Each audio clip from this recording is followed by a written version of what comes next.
I have to confess something to you guys. Everything I learned about speaking, I stole from Zohran Mamdani.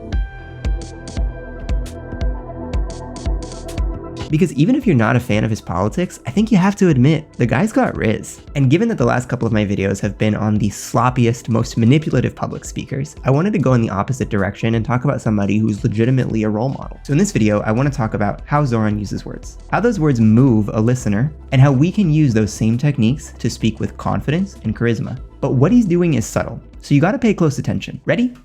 So I want you to watch closely for how he responds to this question. It's been over 100 days. You've made inroads on some of your campaign promises. On others, you have not.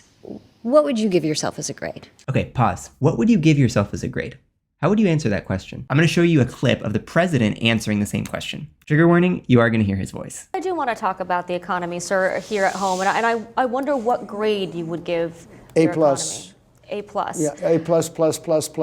A++++++. The question's actually a trap because it puts you in the position of both judge and one being judged. Give yourself a bad grade and that doesn't look good, but give yourself too good a grade, as the president did, and you lose all credibility. Now, how do you think Zohran deals with this question? I will always leave it to New Yorkers to provide the grades. What I will say is that I'm very proud of what the team was able to accomplish over those first 100 days. The very first thing he does is refuse the authority to judge himself and hand that authority over to the people, New Yorkers. This is a theme we're gonna build on all video, continually decentering the self and shifting the focus to the people. In his answer, he uses I 3 times in the first 2 sentences. I will always leave it. What I will say is that I'm very proud. But from then on, exclusively uses the pronoun we. We delivered $1.2 billion. We secured more than $30 million.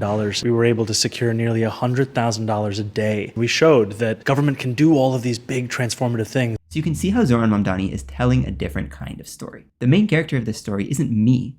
The main character is we, the people. And this is frustrating for the press, which likes to force its politicians into a more self-conscious mode, like you can see here. You have been made to seem like a boogeyman of some kind, right? So do you feel an added sense of pressure nationally because of the face you've become?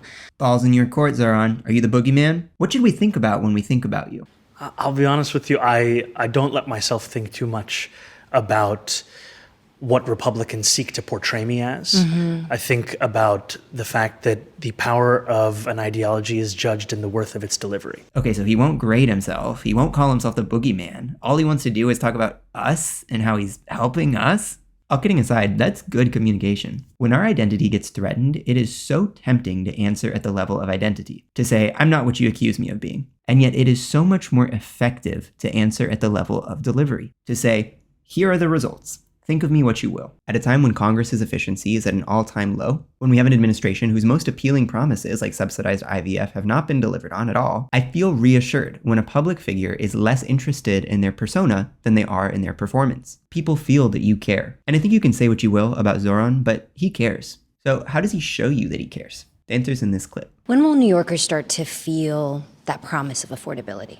When will New Yorkers start to feel that promise of affordability? How does this question make you feel? I ask because answering a question is in large part anxiety management. Questions almost always come with hidden premises that address the weaknesses of the responder. So in the question, when will New Yorkers start to feel that promise of affordability, the anxiety is that New Yorkers have not yet started to feel that promise. So if you treat the question as a sort of surface question about timelines, well, they will start to feel the promise in 6 months, then you've fallen for the trap. But do you think Mamdani falls for it?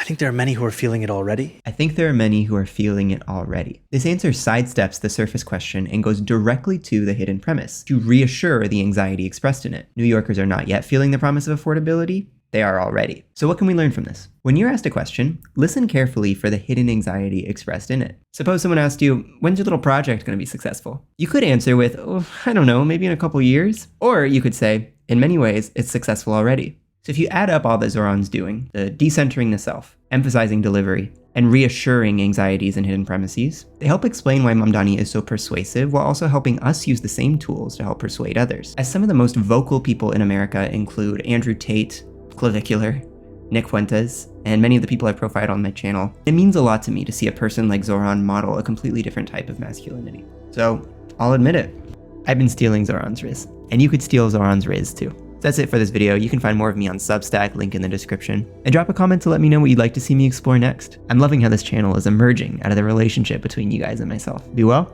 See you guys soon.